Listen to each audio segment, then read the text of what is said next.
Finally, this hour, it's almost impossible for people in the Palestinian territory of Gaza to get hold of many of the items which are essential for daily life. That's because of the blockade maintained by Israel and also Egypt. However, Gazans have learned to improvise. Paula Sleer has been hearing more of their stories. There's plenty of activity in the small furniture shop in Gaza. But instead of designing tables and chairs, these workers are trying to get their heads, or rather their hands, around an Israeli ban that prevents pretty much everything they need from getting here. We had a factory that used to make cane furniture. Then we were forced to start working with wooden scraps because Israel won't allow wood or cane into Gaza. People are forced to buy this kind of furniture because they have no choice.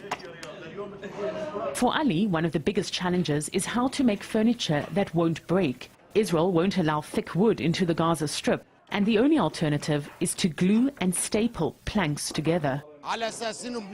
We're taking these wooden crates apart in order to reuse them to make all sorts of furniture, like chairs, desks, doors, babies' cots. We've been denied everything, and things simply disappear from shops. You won't find any paint, timber, or any wooden parts in Gaza.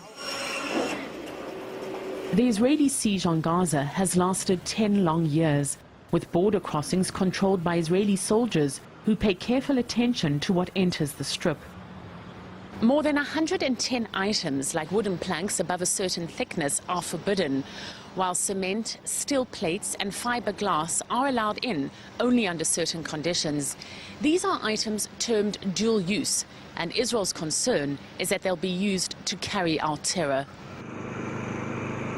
Perhaps it could be used as scaffolding in the tunnel or as ladders into the tunnels. Perhaps it can also be used as floors as the workers are building the tunnels. If you're going to be building a military base, there's a lot of use for wood. But thousands of Gazans remain desperate for these items, like Mohammed al-Hissi, whose home was damaged 2 years ago during the last Israel-Gaza war. Since then, she's been living among its ruins and the promise it will be rebuilt.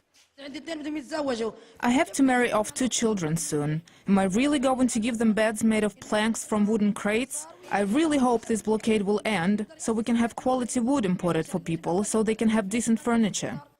In the meantime, Gaza's workshops continue to lay off staff, and as unemployment skyrockets, the price for a piece of furniture has gone up 150%. Beyond the means of most people, it's a lot to pay for a fancy wooden crate. Paula Sleer, RT. Well, before we go there, let's just bring you up to date on what's happening in Turkey at the moment, because the number of wounded has risen up to 19 as a result of a large explosion in a predominantly Kurdish southeastern Van province. Local police say a car filled with explosives was detonated outside the regional governor's office, which is also near the headquarters of the local ruling AK party. There's still no word as yet, though, as to who carried out the attack. Confrontations have increased in recent months between Turkish military forces and members of the outlawed Kurdistan Workers' Party. That's the latest we have at the moment. I'll be back to update you more in about half an hour's time. Up next, insight into the changing nature of global threats with an author whose book on reactions to cataclysmic events was described as one of the most influential since the Second World War. He's on Sophie & Co. Next.